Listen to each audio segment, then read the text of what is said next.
welcome to another review here on Strong Style. We are reviewing Dark Side of the Ring, Brawl for All episode that happened this week. I am one of your co-hosts, John the Outlaw Rocha, coming to you from a rainy day in LA. How are you doing down there? That's Aaron Turner. How are you in Orlando, brother?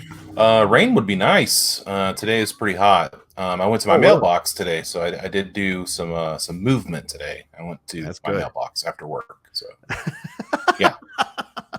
Yeah, I mean, I don't know what else to do. You guys can't. Aren't you allowed to walk? We're allowed to walk around. Are you guys allowed to take walks and things of that nature? Or is it kind of frowned upon all over the state? Well, here's the deal. Like I live, we are allowed to do that, but I live right on this apartment complex. It's right near this well-liked trail. So if I want to go walking, there's always like a ton of people walking about. And I'm just like, I don't want to see no people right now.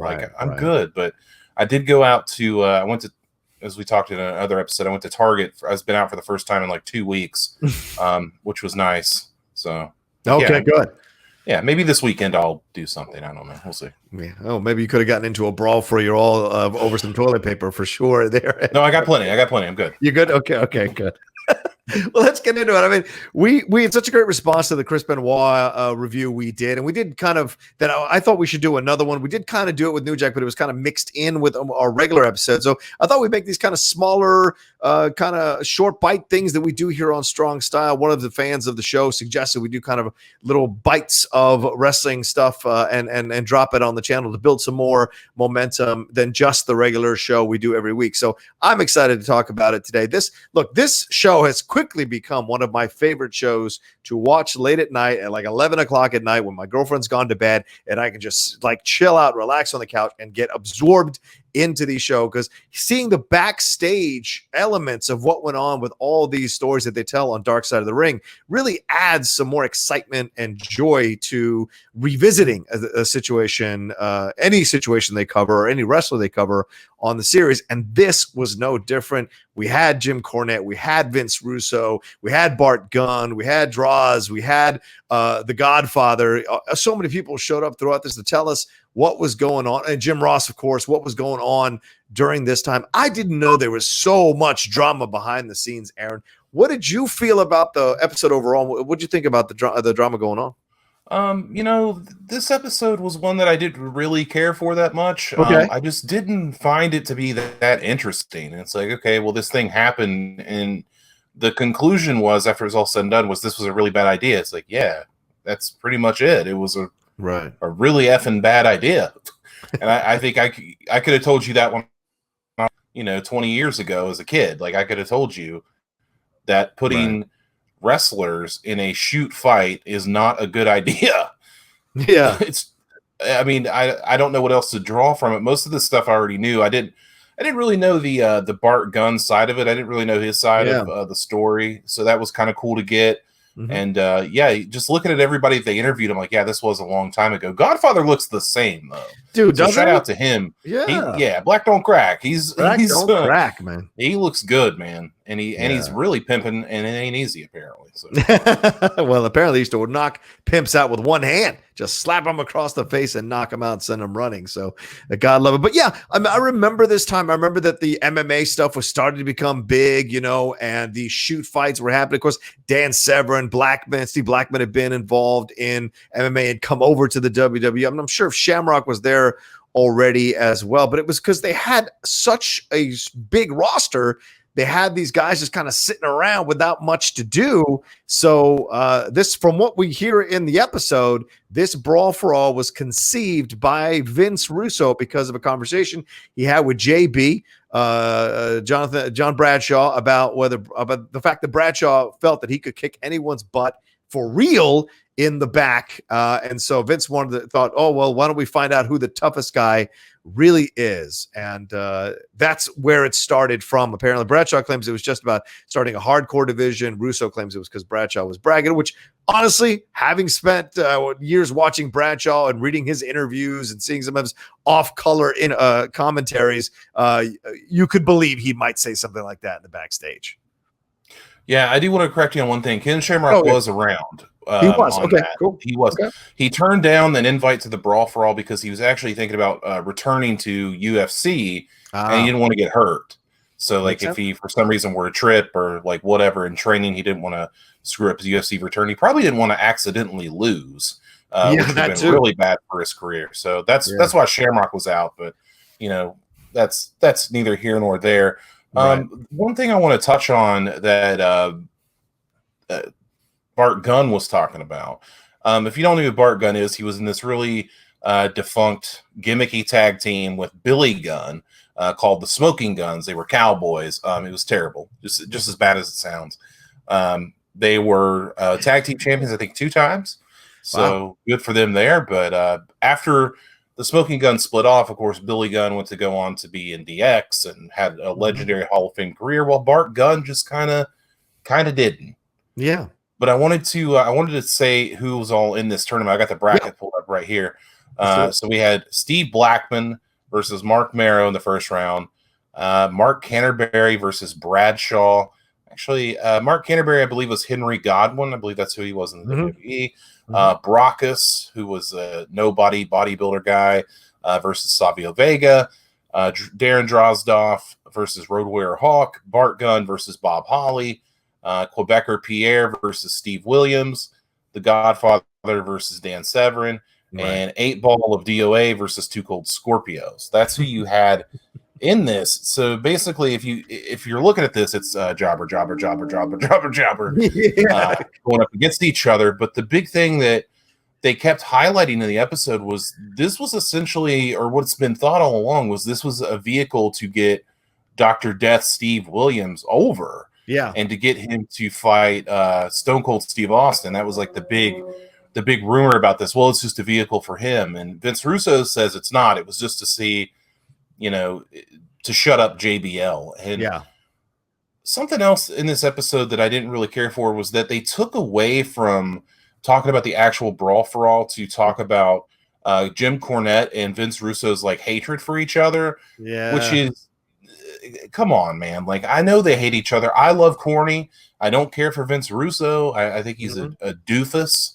And but Corny, I love Corny. But even watching that, I'm like, dude, like you threatened to kill somebody's family over the Brawl for All. Like you legit threatened to kill. Like it's just out of control with these two. And I didn't like that part. Yeah, and it's an interesting point you bring up, Aaron. Just because you're passionately in love with something, it doesn't excuse you calling someone and threatening to kill their family or whatever. Like, it's ridiculous. I could be passionate about bird watching, but if I call your house and threaten you to kill you about that, it seems ridiculous. And not that professional wrestling isn't something that should be respected and enjoyed and adored by millions of fans around the world. Absolutely. But someone like Cornette needs to have perspective. There have been plenty of terrible angles that have been thrown out for a number of wrestlers that he was involved with, that he pitched and ruined careers himself. So for him to come off sanctimoniously about Dr. Death Williams, I think is beyond comical and an incredible blind spot about the own mistakes that you make. Because all bookers make mistakes, all promoters make mistakes, all of them come up with terrible storylines and desperate moments to try to get people over that doesn't really work. It kind of backfires. I mean, who thought the Minotaur up? I mean, those are those kinds of things that you're like, well, that doesn't really help anybody get over. So for him to purposely go after Russo in this way, it wasn't about the Brawl for. He was just looking for an excuse, clearly, to go after the young punk kid who didn't look at wrestling with the same reverence that Cornette did, and hated that Vince was trying to do something with this kid overall. The thing that was fascinating to me, Vince, speaking of Vince, get your thoughts on this, Aaron. I didn't know, like what Jim Ross said, if it's got poop or fart jokes, you're in with Vince. I had no idea he was into that kind of stuff, but it kind of makes sense. Yeah, if you go back to Beyond the Mat, that documentary it's on Netflix now. It actually just dropped on there. It's an older documentary from like the 2000s, and Vince McMahon is backstage or in the corporate offices with Darren Drozdoff, who's in this Brawl for All, when they want him to do the puke gimmick, and they just want him to puke. And you even see the excerpt where Vince is yelling, "He's gonna puke!" and he's just laughing and cackling on. So it doesn't surprise. Things about Vince McMahon that people tell me or I hear about do not surprise me. Like when I think, was it Jim Ross or somebody that said, or no, it was Cornette who said that he doesn't think Vince McMahon has been to a movie or the grocery store in like 40 years. That does not surprise me. And it also doesn't surprise me that Vince McMahon, when in the XFL, when it started the first time, they asked Vince, like, oh, you must be a big football fan. Like, who's your favorite football player? And he said, Wahoo McDaniel, who's a former wrestler. Like, the guy has no idea. And it's just like, this guy's running a football league, and his favorite player is somebody that never made anything in football. Like, oh, God, it's insanity. It's on brand. If nothing else, it's on brand for him for sure. But I agree with you. Yeah, that was fascinating to discover about him too. I mean, because I love what and Cornette said this in another documentary as well, that he's the combo of like P.T. Barnum and Donald Trump and whatever, like all had a child, and that's Vince McMahon. I love that. I think it was Ross who says that he's an angel and a demon at the same time. And it's like, I think that's a great way to put it, especially on the heels of what we just saw in the Firefly Funhouse with him having the horns in his head as the Vince puppet. But I liked the episode. I get why you might not have enjoyed it as much. I enjoyed it. It was, I didn't know the Dr. Death angle at all.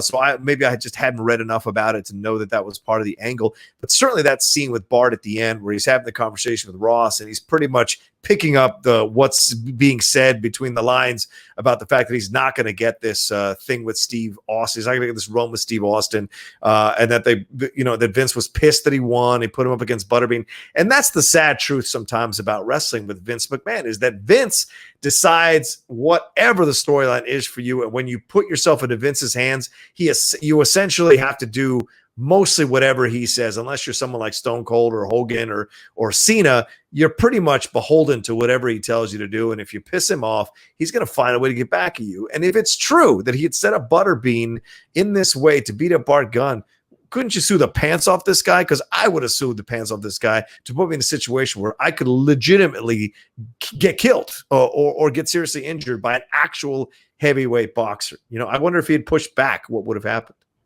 He would have been gone. They would have just let him go.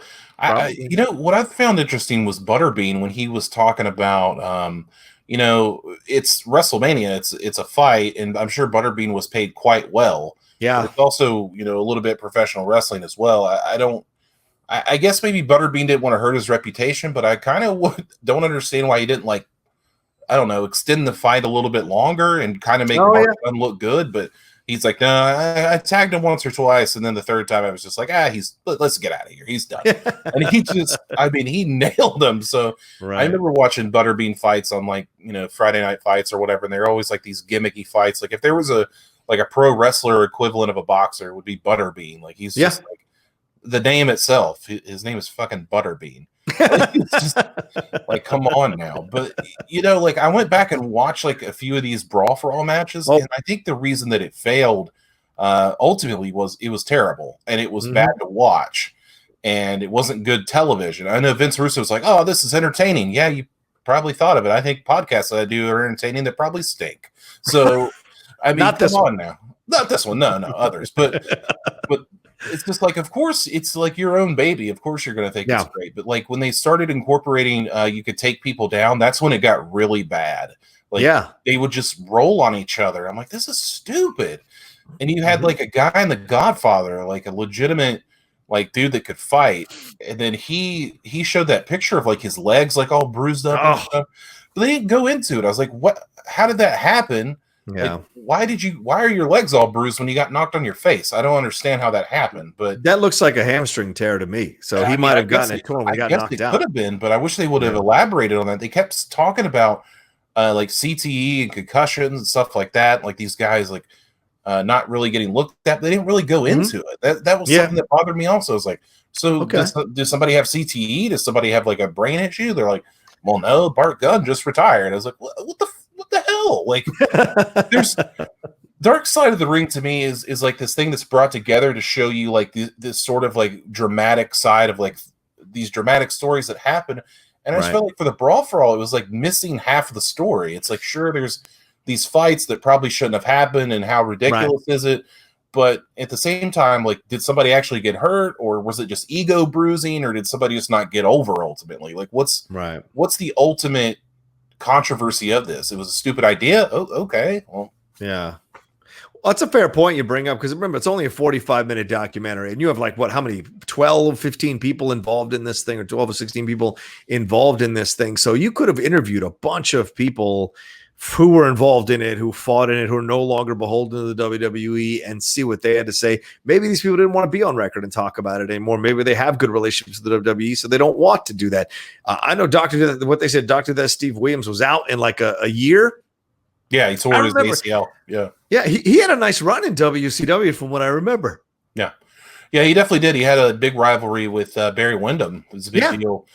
And they brought him in, but like they said in the documentary, once they brought him in, he was well past his prime. He was already in his like mid to late 30s. So that's way past your prime anyway. So Dr. Death, to get that main event push, I mean, he may have lasted a year or two, but because he was Jim Ross's boy, he got a shot. Like well, that's the thing. The stocky ones, once you pass 35, it's tough to hold on. The other guys, like AJ, who's in his 40s, those guys can stick around a while. Even Flair was giving you decent matches into his 50s.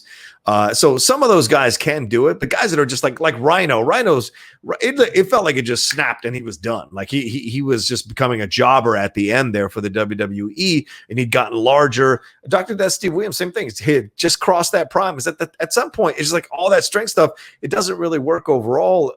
And the injuries start piling up, and you just can't get it done like you used to before. And certainly that was a situation there. And him coming in, you're right, past his prime. I remember I was like, really? At this stage, and then seeing him, and Cornette was right. Like, I will give him credit for that. He was right. As soon as he got knocked out, nobody gave a shit about him after that. And they tried to revitalize him. They tried to, he's healing and whatever. But in the end, what was the point? And I love that Dan Severn quit like right after he won. That was like brilliant. He's like, I'm not doing this shit. Screw that. He's like, makes no sense for my career or my brand. Yeah. He saw the writing on the wall. He pulled the Ken Shamrock. He's like, I'm getting out of here.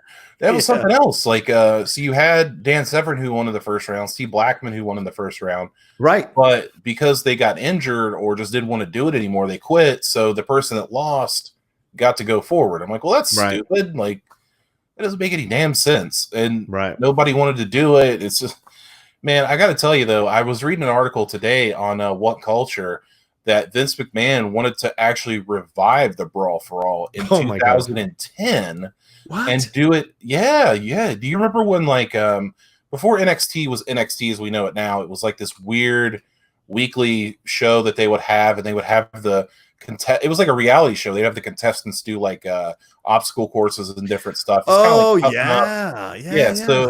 McMahon like had an idea to do an NXT like Brawl for All in 2010, but it never got past like creative. Everybody was like, hell no, like no, we're not going to do that again. So the fact that it like was stewing in his brain this whole time, like, we could do it again, pal. Like, it's amazing to think like what goes on in Vince's brain sometimes. Like, this is insane. Right. Yeah, I don't disagree with you. And I think it's because he's got, if he comes up with it, he owns all these people in his company. They all have to turn to him for a living, for a job, so he can decide where to put them and in whatever situation he wants to put them in. And whether it's positive or negative, you're just kind of beholden to that. So I wouldn't put it past him to pitch the Brawl for All again at some point. So in 2000, it doesn't shock me at all, because he just does whatever he thinks is going to make good television. Yes, he cares for these people, but he also sees them as a means to an end financially. So, I'm not surprised with that at all. I do see your point a little bit also. Like, I would have liked to see a little bit more about the Bob Holly thing. Like, they fought each other, and then they go back to the hotel, and it's just quiet. What happened after that? Like, did they stay partners? Did they not stay partners? Like, what was the deal after them? Because they were a burgeoning tag team and what have you. What was the deal there? I would have liked to have seen a little bit more with that. But overall, yeah, the vibe you get is that this was just a big colossal train wreck from beginning to end. It was fun for me to watch, to see the behind the scenes stuff. But you're also right, Aaron. There could have been a lot more here. And maybe down the road, we'll get a show that does that, like two-parter shows and things of that nature that go deeper into these events, because these events are memorable events. They're seminal events, either positive or negative, and they're fun to discuss. Yes. Well, the thing that I'm actually most excited about coming out of this is the next episode, which is about Jimmy Superfly Snuka. Oh, my God. Is it the murder? Is it the murder? It is. It's that one, yeah. I'm really into that because this is something that only came about in the past. I mean, I'm sure wrestlers knew about it back in the day, but only we only knew about it in the public is, maybe 5 or 6 years ago when Jimmy was having all of his health problems and he got, pulled back in for like a retrial. Like, it's some serious business going on in this. And I don't know why Jimmy Snuka hasn't been removed from the Hall of Fame. We can talk about that next time, but just one of those. It's just one of those things where I'm like, whoa, man! Like, I'm excited for. I'm sure they spent a lot of time on this one, as opposed to like. I'm not saying they didn't spend time on it. Of course they did, but it's just I find that in the Benoit story, New Jack, to be way more interesting than a failed Brawl for All, where I just have to listen to Jim Cornette and Vince Russo piss fight with each other. Well, it was funny for me too, because I found myself kind of sympathizing with Russo, and that may be the first time in the history of mankind for me that's ever happened, because I have always hated that cat, always didn't like it what happened with him at the Bash of the Beach with Hogan and Jeff Jarrett. Always hated that, and never was a fan of this stuff. Even when they were what was the other episode where he had come up with the idea? He claims to have come up with the idea. And the idea of the screw job, the Montreal screw job, where he claims to have come up with it, and Cornette disagrees with him completely that he didn't come up with it. I didn't feel sympathy for him there, but in this one, I absolutely was like, see, he sees the error of his ways, even when he's sitting there on his couch and he's like, oh man, they shouldn't be hitting each other like that. That's bad. That's an old man looking back on his 20s. Thinking, in his 20s, that seemed like a good idea, but in his 40s now or older, he's looking back and realizing, that's the hubris of a 20-year-old pitching something like that and thinking it's no big deal. When you're older, you understand those are real men and their real lives and their real careers that were on the line for some random idea you had for shits and giggles to try to impress your boss. So I think that's, but who knows? I mean, Cornette says, you shouldn't believe a word that comes out of Russo's mouth. So I don't know. I just thought I found him to be a bit more sympathetic than Cornette was in this situation, especially at the end when Cornette is like getting all bug-eyed talking about that he wanted to squeeze him till his eyes popped out and whatever came out of his other side. So just interesting to see that this thing between them, and I thought Ross had some interesting comments to make as well now that he's like, kind of free to make his comments as he's not part of the WWE anymore. Yeah, it's good to see these guys that aren't really attached to the WWE get to do. I'm still wondering where they're getting this footage. Like, how are they allowed to use this footage? I'm still trying to figure that out. Maybe it's, I don't know, maybe they got permission, maybe they bought it from the WWE. I can't imagine that they did, because they're kind of shedding a negative light on the company. I can't imagine where they got the allowance to use that footage. Also, they're using like actors to portray real life people that are still around who could sue them for a likeness situation. Do you know what I'm saying? So I wonder if they paid a hefty fee to the WWE for the ability to use this footage, because it's older footage, right? It's not like current stuff. So it's older footage. Maybe there's a less of a feeling of negativity around it. Maybe they felt that this series could give them some attention, or whatever, positive or negative, at least some attention, some celebrity, some status about it. Who knows? But yeah, I agree with you, man. I need to find out. Maybe I'll reach out to these guys and see if they're willing to do an interview with us on the show, and if maybe we can get them and then ask them how they're able to get this footage, because I want to know as much as you do, man.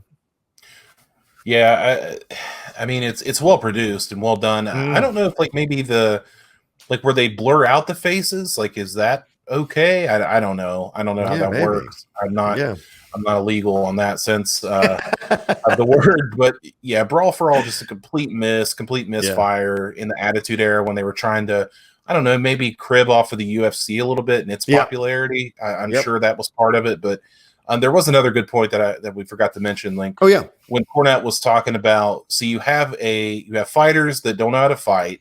You have a referee that's never reffed a boxing match or any kind of combat match. You have judges that have never judged a boxing or a combat match. Right. So it's just a complete clusterfuck from the jump. Like, just a complete waste of everyone's time. But I don't agree. I also don't agree that it shortened careers. I think it shortened one career, and that was Dr. Death. But everybody else, like, Draws went on. He had an unfortunate accident. That didn't have anything to do with the Brawl for All. Yeah. And JBL went on to be world champion. Bart Godfather kept going. Yeah, Godfather kept going. He's a Hall of Famer. Like, Bart Gunn didn't get the push, but he got to retire and do all that kind of stuff. Bob Holly was got a big push against Brock Lesnar. So I feel like true. Mark Marrow did fine. He's now like a motivational speaker. Like, I don't know where like the controversy of, oh, it ended so many careers. I think it ended the career of one guy, and that's it. Yeah. That's Steve Williams. That's yeah, it. Exactly. He's the only casualty of the Brawl for All. That's right. Happen to be friends with JR and Cornette, so maybe they have a little bit of a bias there in that way. All right, well, that's our review of Dark Side of the Ring Brawl for All, the episode that just dropped from Vice.